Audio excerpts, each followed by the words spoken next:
hey all, just a heads up, health and safety warning, just to look after yourselves while you are watching our show today, because we may be discussing things that may be upsetting for some. Things that may be covered will potentially be child abuse, domestic abuse, and any other type of abuse that some of the children and families that we have worked with have experienced. So just look after yourself. If you need to step away, please do, but come back and join us for a cup of tea.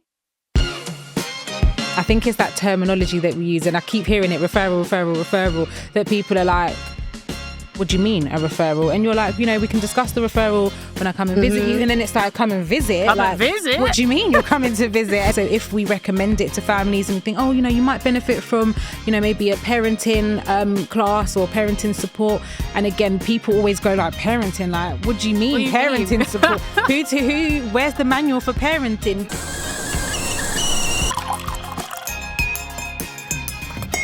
Hey guys, welcome to Tea with the Social Workers. I'm Paris. I'm Rita. And today we're here to talk to you about all things referrals. Like, what is a referral? Sorry, I don't even... Do you remember that? No, I don't even know what happened. That's what happens when you're asked that question. What is a referral? Do you remember in the first days? And they're like, the referrals just come in and it's like, what? Yeah, no, it's been like that. Like, literally, what is a referral? And I guess that's how parents feel. What is a referral? Like, what do you mean someone's made a referral? Yeah. What does that look like? And I guess that's why we're here today, to sit and talk to you about what referrals are, where they come from, who makes a referral. Can you self-refer for a referral? Can you self-refer for a referral? Can you self-refer for a referral? Yes, you can. Yes, you can. So yeah, what is a referral? Talk to us about a referral. What's your experience of a referral? My experience of a referral is, you see the face that you just made like a couple of seconds ago? Yeah, that was my initial experience of hearing the word referral. It's so weird because in training, like the student side of social work, I don't think that word was actually focused on a lot. Yeah. It was discussed sometimes in lectures and things like that, but I don't think the reality of what a referral was until I was actually in practice. So as you know, my early practice was in assessments and referrals team. Yeah, so I got a good rounded understanding of what it is. And essentially a referral is the information that is passed on to social care from a worried person. So that person could be a professional, that person could be a neighbour, a friend, a family member, an organisation, or it could be yourself. So my experience of working with referrals they were the initial piece of information that I would then have to act on. Yeah. So I guess the referral is what we get into social work, where someone's saying, look, I'm worried about this family or this child. Mm-hmm. It's come through what we call our front door, the MASH team. MASH is the multi-agency safeguarding hub, and that is where all the referrals get screened that come in. And it could, like you said, it can come from a professional. So a lot of referrals we would receive would have been from like generally schools. Yeah. But like you said, it could be the anonymous person that's walking down the street and is like, I know that family and something doesn't look right. Could even be your GP. Tell you what, some of the referrals I've had is complete strangers. Yeah. So anonymous. There was a case that I remember where the referral was a member of the public who was walking on the street, and she'd seen this parent just beating up the kids on the street. And she called in. She actually followed them off the bus. Wow. And she'd followed them to their address, like a couple steps behind. We don't encourage anyone to do this, please don't do this. But she felt the need, and she felt safe enough that she could follow this family, because she wanted to gain the address. Yeah. And that's actually the information she then used to make a referral. And I guess, as much as you say, like, please don't everybody do this, it is about knowing that it is safe to kind of do that and act. And obviously in the immediate, call the police if you need to. But that is a way of making a referral. And I think you have to kind of remember that referral is what brings us into people's lives. Yes. A lot of the times people don't understand, like, what do you mean someone's made a referral? The social come knocking on my door. And you're like, well, we only come when we've had a referral. Someone has a concern.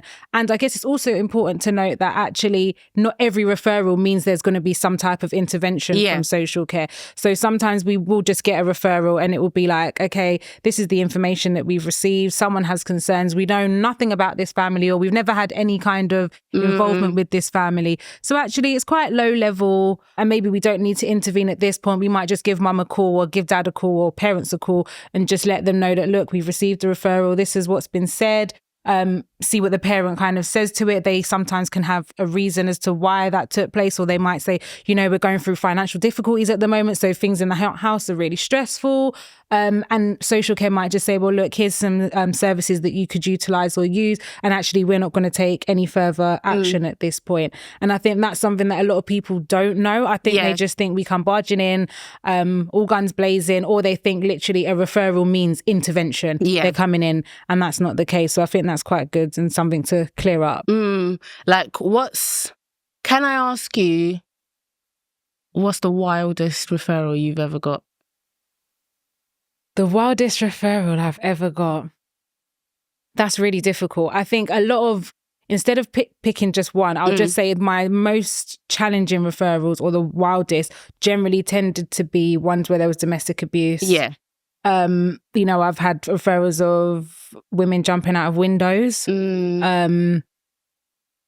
standing by the window with the baby. Also had that one.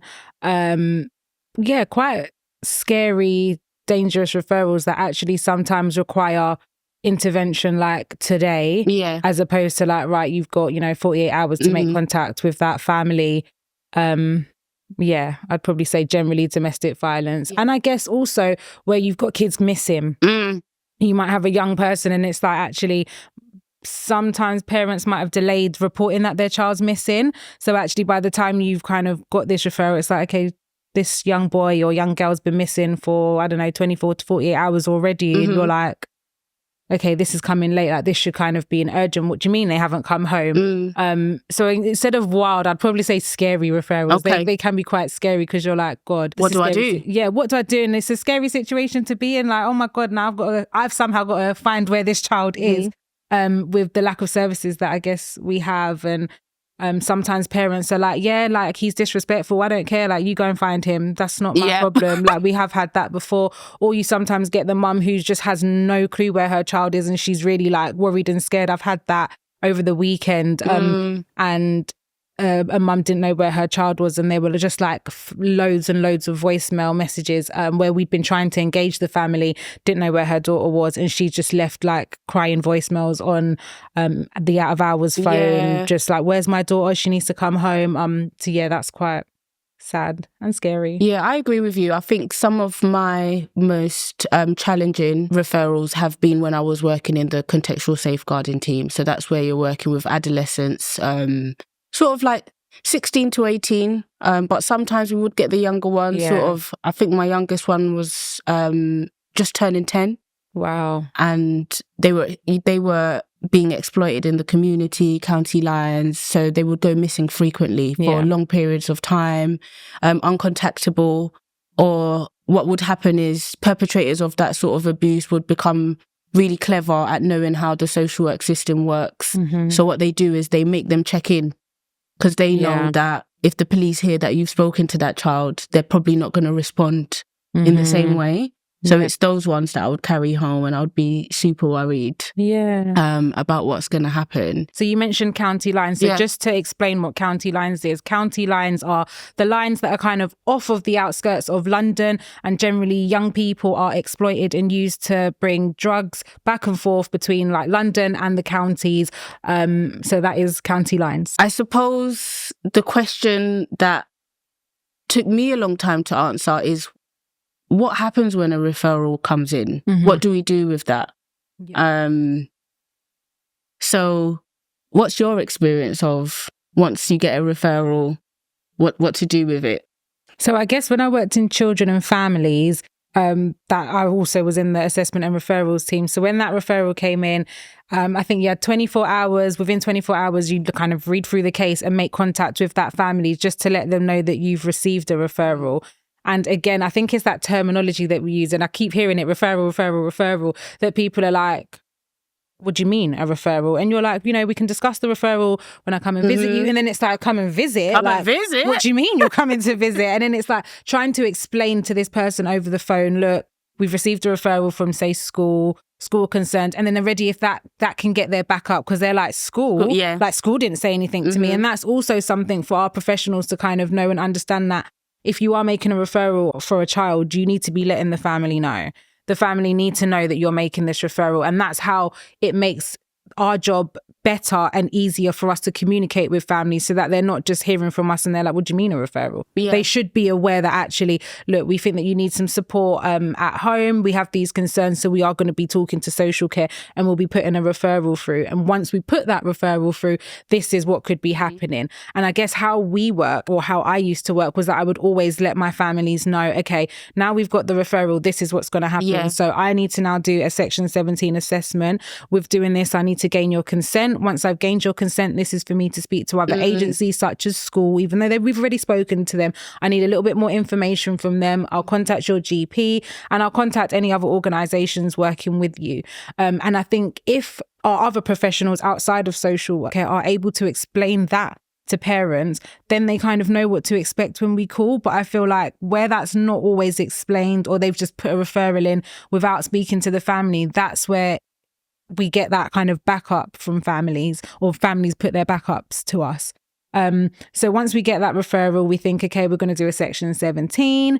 A Section 17 is where we're doing an assessment to see if this family is in need and whether they require any support. So from that, we do our assessment. And then from our assessment, we have a few different outcomes that we could have. So we could have, okay, this family is not in any need. So we're going to take no further action here and we'll close the case. But we may also signpost to some like voluntary services where they can access support if necessary. It's not by force, they don't have to, but we might just let them know that, look, this is an organisation that you can tap into. You've mentioned that you have some issues here, there, and so on. We can also think, okay, this family is doing quite well, but there's a small need here. And again, there's early help, and we can again recommend that there's early help. So early help sits below social care. Again, it is consent-based. So if we recommend it to families and we think, oh, you might benefit from, maybe a parenting class or parenting support. And again, people always go like, parenting, like, what do you mean parenting support? Who, where's the manual for parenting? But some families or parents do really struggle, I've used to find, with that transition of going into the teenage years, where it's like, oh, she's talking back. Yeah. Like, he's not coming home on the time that I said that he needs to come home. He's not doing his homework and so on. So sometimes they struggle with that transition and how to kind of work with those boundaries. And generally a parenting course can support with that. But again, it's voluntary. Or we can be saying, actually, no, we think this child is in need of some support. Let's maybe use a child in need plan, which again also sits under Section 17. And actually, just to clarify, Section 17 is Section 17 of the Children's Act 1989, if anybody did want to look that up. Yeah, still got the knowledge. So yeah, that would be Section 17. This child is in need, and we need to use all the professionals that are working with this family to come together and put a plan together so that we can reduce that need or provide that need and kind of reduce anything that's kind of going on in the home or in the external environment. And then from that, if we feel like actually no, we have further concerns and where we're thinking actually this child is likely to experience significant harm or is at risk of significant harm, or harm has already been met, then we'd be looking at what we call like a Section 47 and potentially going into a child protection plan, which I think we'll cover later because there's so much to kind of break down in terms of Section 17, Section 47, child protection, and it is a lot. And I think if families really want to get to understand what it is that we do, we need to kind of sit and break it down properly. Okay, let's break it down. I'm going to break it down using I like to use little Johnny. Yeah. So in my social work lectures, all my students tend to know about little Johnny because I use him a lot in my when I'm anonymizing cases. But just to give an example of some of the things that you're talking about, i.e. the different outcomes. Yeah. I'm going to use little Johnny. Okay, let's go little Johnny. So an example of a referral that could potentially come in. So little Johnny's at school. little Johnny's got in trouble today at school. He's not been on best behaviour, and his teachers told him, you've got a behaviour point, and at the end of school, when your parents pick you up, I'm going to let them know about that behaviour point. Mm-hmm. First response, little Johnny is upset that you are going to tell his parent about the behaviour point because he's going to lose out on his reward. Mm-hmm. And his reward is a day out during the half term. And he has been warned by his parents that if he gets in trouble again, he's not going to get to go. NFA. Yeah, that is a no further action. There is no cause for concern. There is a show that it's likely there's positive parenting strategies being implemented at home with clear boundaries. You may just want to let the parent know at the end of the day that he is a bit worried about losing out on his reward. Yeah. So that can be just sorted out. And also, it's an NFA, but depending on, I guess, the history of the family, realistically, that shouldn't come into social care in the real world. However, you do get anxious professionals that are just like, like his reaction was a little bit funny. Let me just check. So sometimes we do think, okay, you've been a bit hasty, but you might say, actually, can you go and explore that further? You know, he's going to lose out on a reward. Has he mentioned anything in terms of like, is he going to be disciplined or what is there further discipline? But yeah, sounds like an NFA. So say you then go in and you're asking those questions, and little Johnny then goes on to say, actually, he's worried about his parents being told because he's going to get shouted at. And you ask him, what that makes him feel like, and he says he feels really upset when he's shouted at. He doesn't like it. He does say that he doesn't get hit. He only gets shouted at when he gets in trouble, but it really upsets him and it sort of dysregulates his emotions. This may be a chance to then implement those early intervention strategies, i.e. the parenting support that you were talking about. So you can support the family dynamic in terms of, is there support that maybe parent needs to manage that behavior that she may find challenging, for example. Because I guess you're looking at like a scale. So, you know, it's not uncommon for parents to shout at their children, but it's the severity of the shouting and how often, or, you know, does mum shout every time? Is she shouting at you for everything? Or is she shouting at you because you've been naughty at school? So it's also, professionals need to ensure that they're getting a feel as to what that shouting looks like, what the frequency is. If he's like, well, my mum always shouts at me. Yeah. Because we know kids love to use it always. I'm going to put my daughter up things all day, and she asked me for one little sweet at the end of the day, and I'm like, no, you never do things for me. You always say no. You always say no. You're like, yeah, kids. Going to be vexed when she sees this, sorry. But exactly that, though, that you need to kind of judge it on a scale. So yeah, back to what you were saying. So that scale also considers things like, actually, is there mental health support that is required for little Johnny? How is that emotional well-being? How is that? Yeah. How is that shouting impacting him or his siblings, for example? Say you then go on to continue talking to little Johnny, and actually, little Johnny, on this occasion, says, "Do you know what? I'm really worried about you telling parents because I'm going to get slapped." Yeah, I don't get slapped all the time. But when I get in trouble, I do get slapped. And another thing that I'm worried about is usually when I get in trouble, my mum gets really stressed out. And when she's stressed out, she does like to have a drink. And when she has that drink, she can't look after me and my sister. So little Johnny's worried about increasing the stress that parent is experiencing and the potential impact that's going to have on his lived experience at home. So in that case, there's potential for a child in need response. So Section 17 that we're referring to. Yeah, so like an assessment. Like an assessment of need. What support does parent need? What's the impact on both Johnny and his sibling? You then go on, in another scenario, little Johnny is absolutely petrified. As soon as you say that you're about to let his parent know, he's frozen. I can't go home.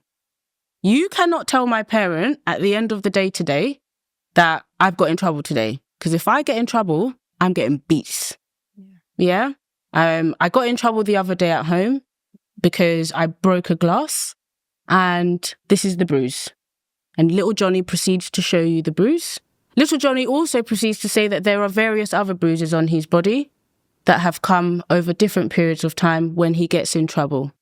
Little Johnny reports that it is actually his mum's partner that does the discipline at home, and he is worried about the severity of the beating that he may get today, because he's been warned that if he gets in trouble at school, he will receive the beating of his life.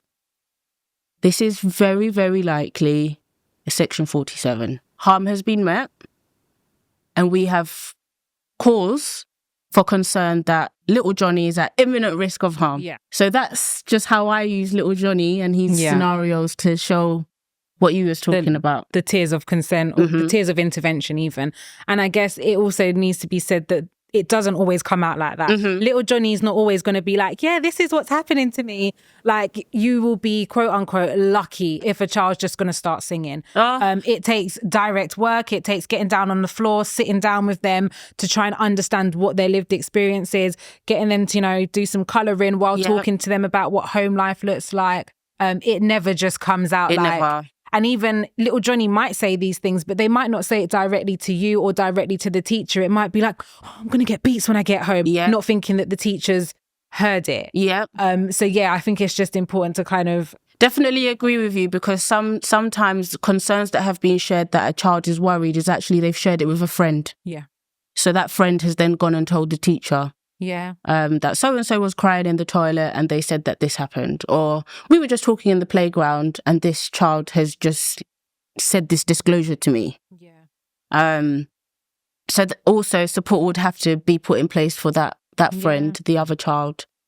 But yeah, also you could have this sort of quick response and you get there and little Johnny turns around and says the next day, I lied. It was a dream. I made it up. I've had several cases that I've worked on where the child actually then retracts their statements for various different reasons. Sometimes pressure from the family. Yeah. Sometimes they are worried that they will be the one to break their family apart. Sometimes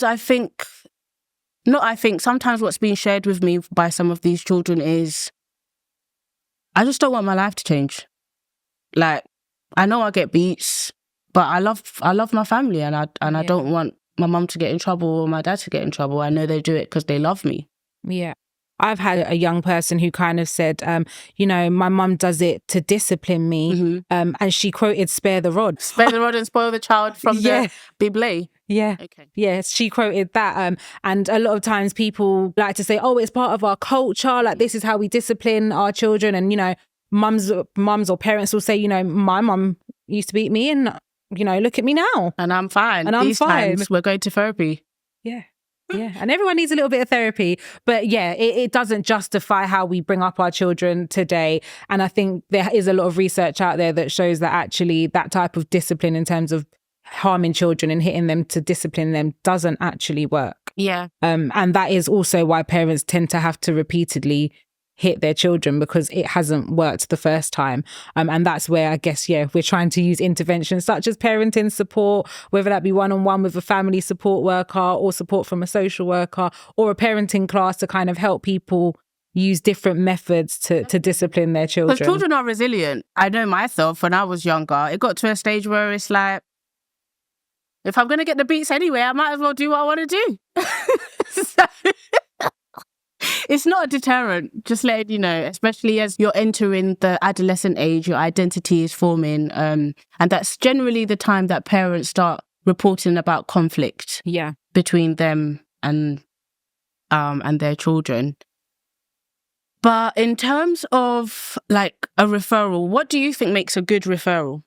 Okay, first things first, have the correct address for that child on that referral, please. Yeah. And the correct phone number. Like, okay, this child's in year 6. Mum's phone number might not be the same phone number that it was when they started in reception. So a lot of the times I would experience that where you're like calling a number and you're not getting anywhere. But like, you know, your manager's like, timescales, like you should have spoken to this family like 4 days ago. And you're like, no, I've been trying to reach out. At times you may have to do an unannounced visit because you haven't been able to gain access to that person over the phone. So you're unfortunately now just having to like knock on the door and be like, hey, I've been trying to get hold of you.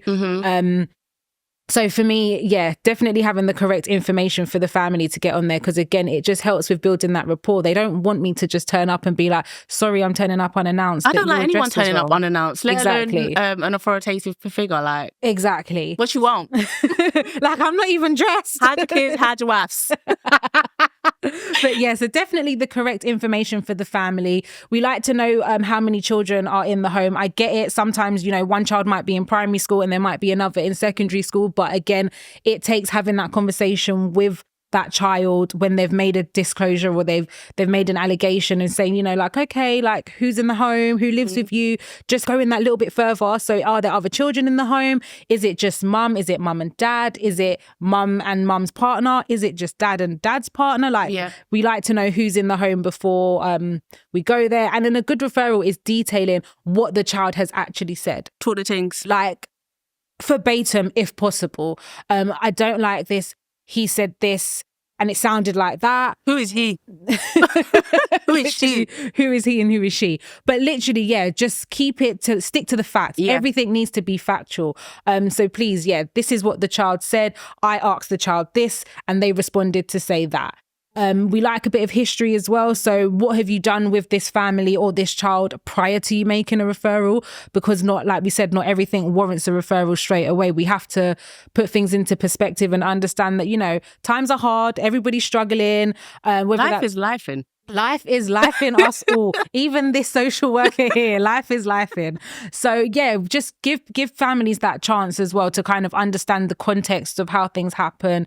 What's the history with this family? You know, you're making a referral. Is this the first time you've had a concern about this child or this family? Or, you know, is this the umpteenth time now when you're like, do you know what? Like, it's about time I make a referral, because at the end of the day, like, you know, we've spoken to mum previously and, you know, she's still having issues in terms of getting the children to school on time. We've offered her breakfast club, but somehow the children are still late. Mum doesn't pick them up on time.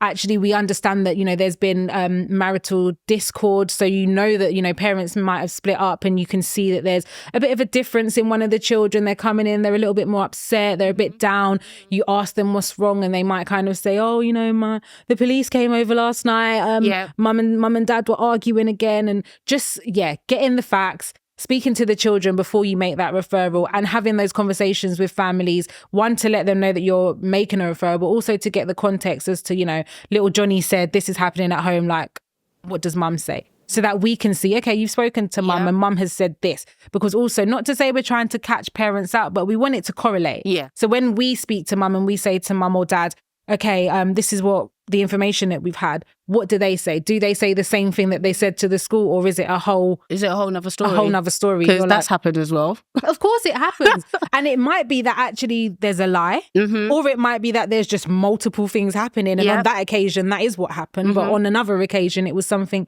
completely different. What else makes a good referral for me? That's all I can think of at the moment. Yeah. What about you? For me, please, guys, put this away in your toolbox. As a professional, you cannot make a referral anonymously. Yeah. And I think this sometimes is the thing that puts people off making referrals, because they're worried about ruining their working relationship with said family or said child or individual. And it is absolutely frustrating, because when there's that drift and delay in sharing these concerns, it does then add extra pressure on the social work team or the social work service that is responding to support this family. And there's a potential risk. Girl.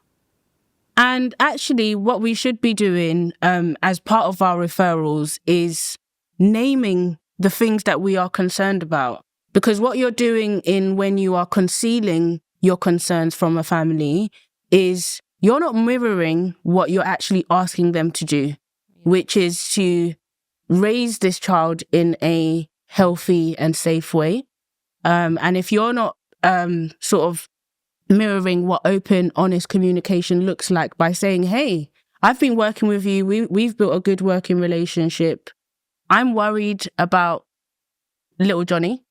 Yeah. And this is what I think would be the best plan in terms of my agency can't support you in the way that this other agency can support you. Let's get help and support from them. So that's my first one. Make the referral, please. Can I just interject and say, I find that's a real big issue. And I find it generally, not to name names, but I find it with therapeutic services. Name them. I find it with therapeutic services where someone's maybe getting therapy because they feel like, this is our therapy session and confidentiality, but no, safeguarding is everybody's responsibility, and the child is always paramount. I think that's important. The child is always paramount. So you can't save your therapeutic relationship at the detriment of a child potentially experiencing harm at home or from their parents.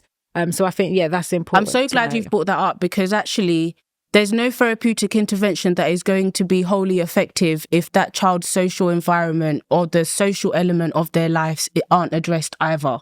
So what you would essentially be doing as a practitioner, holding on to information because you're worried about making a referral, is you're actually putting that child at longer term risk, and you're allowing a situation that could have received early intervention to turn into a child in need or to turn into a Section 47.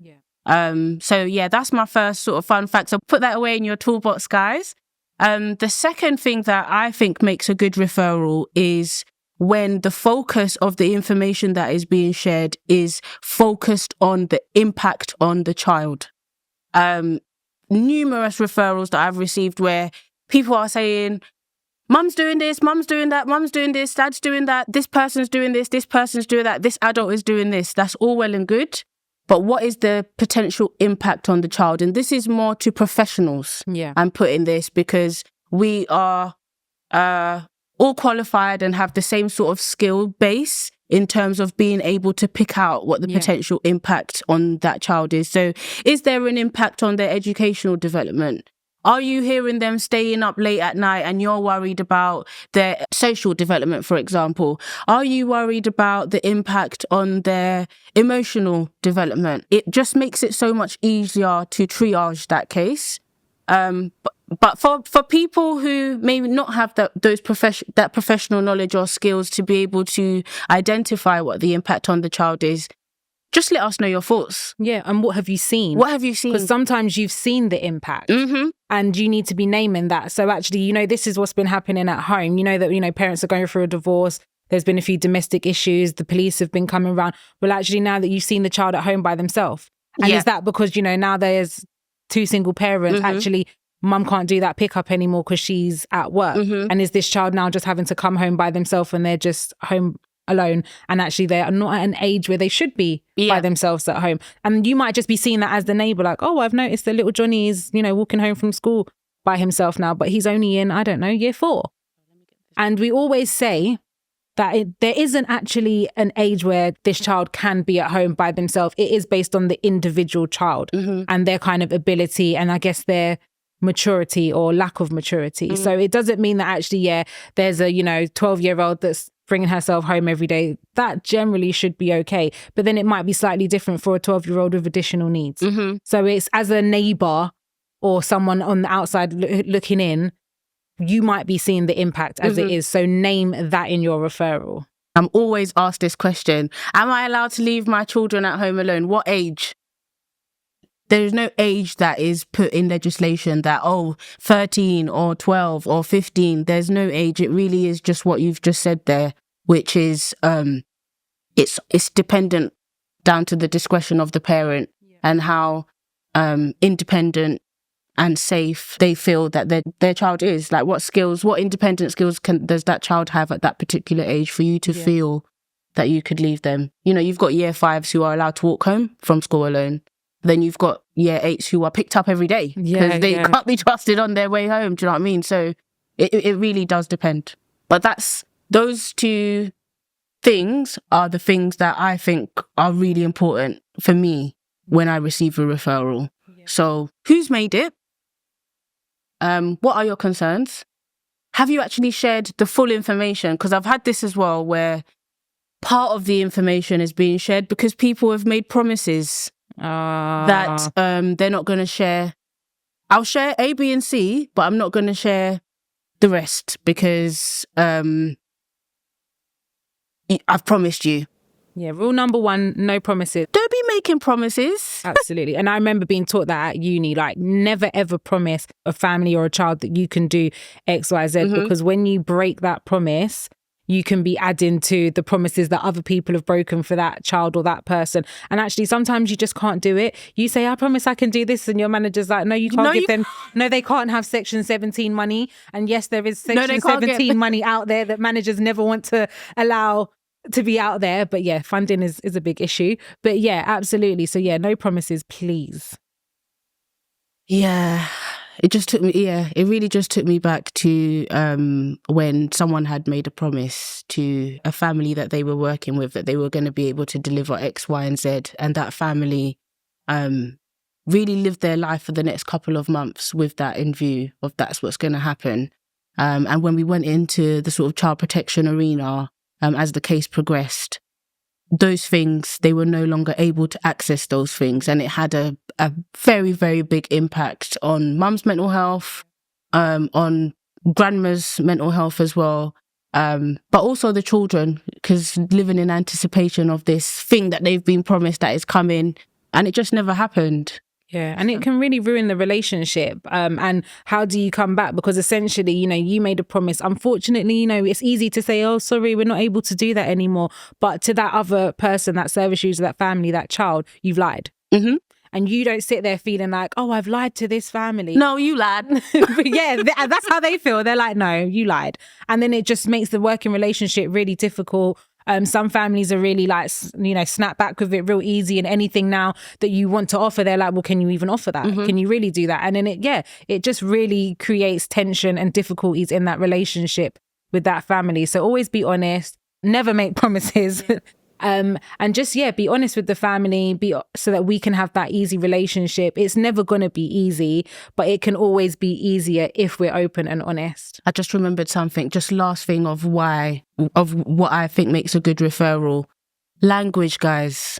Oh. The language that is used in referrals to describe families or your concerns, please, yeah? Because I only have experience of this having been in an assessments and referrals team. When you get to a family's house and you're telling them, oh, I've got this referral, I want to see it. I want to see what's in that referral. I want to see what's being said. And you have to show it to them. Mm-hmm. And it can be a really troubling time for us as social workers when you're in a family's home. And actually, there is information on that referral that is quite hurtful. Yeah. I remember I was working with a family where in the referral, they'd written that her house is dirty and smelly. And yes, in terms of, was the environment as hygienic and as clean as maybe other families' homes that I've been to? No, it wasn't. But there was a way that referral could have been written in more diplomatic language to express the same concern. Absolutely. And actually it took us a couple of weeks of working together for her to start trusting me to be able to support her, because she just felt judged by everyone. And she, as a parent, and I'm sure other parents feel that once I've seen a referral as a social worker, everyone's seen it. Yeah. So just be mindful of our language and how we're speaking about the families that we're concerned about. Definitely. As well. I think with that language as well, it's important because it's about the description. What is dirty and smelly? Because dirty and smelly to you is completely different to dirty and smelly to somebody else. And it's about being descriptive. When you went into that house, what did it smell like? Is it smelly because their washing machine's broken down and they haven't been able to wash the clothes? Is it smelly because they've got loads of cats? Maybe mum or dad likes to just take in strays. You need to understand the context. So I think that's really important. And describe. When you walked in the house, what did it look like? What did it smell like? What were you stepping on? How did you feel? And put yourself in that child's shoe. How does the child feel living in this home? Is this their everyday? Is this their norm? Are they comfortable in this environment that one may describe as being messy, or are they uncomfortable? What does their sleeping area look like? Is their sleeping area comfortable? Is it quote unquote smelly? But again, if it's smelly, what does it smell like? Does this child have issues with wetting the bed? if they're wet in the bed, are they at the age where they should be wet in the bed, or shouldn't they be wet in the bed? And if they are wet in the bed, that could then again take you to something else, because we know that sometimes bedwetting can be a sign of sexual abuse. So understand everything, try and communicate with that family, ask those questions, because one thing will lead you to another. So always be professionally curious. So guys, in summary, if you need to make a referral, please just ensure that you have the correct information of the family, i.e. their address and their phone numbers. Make sure that you use the correct language. Please refer to children as children. And also, our most important tip is please do not forget to include the information about what the potential impact is going to be on that child, or is currently. And one last tip that I'm going to give, which I remember someone said to me in terms of when you get a referral, hypothesize. Read that referral and hypothesize, what could this be? What could be going on? Could it be this that's happening? Could it be that? Are, this family's of this origin and this culture, this is quite significant in their culture. I wonder if it's something to do with this. Oh, times are really hard. Apparently we've just entered a recession, but I think we've been in a recession a long time. But yeah, we've just entered a recession. So is there financial problems? Dad's moved out. Like, is that causing a strain on the family? So yeah, definitely always do that. So that was Tea with the Social Workers, episode 3. If anyone does have any questions for us, or does have a topic that they would like us to explore a little bit more, please do send it into the email below in the description box, so that we can cover that topic in our upcoming episodes. Subscribe to our YouTube channel on Tea with the Social Workers. Hit us up on Instagram and TikTok at TWT Social Workers. But we're fresh, we're new, we're begging a follower. Follow us, please. Subscribe, like, let's get it out there. Yeah, because we do really want to share this information with everybody. We want to spill that tea and make sure everyone's up to date with their social work knowledge. For anyone that does need any support, please just head down to our notes section and you'll be able to see where you can access that support. I love doing that. I don't know where it comes from. It's the British in y'all.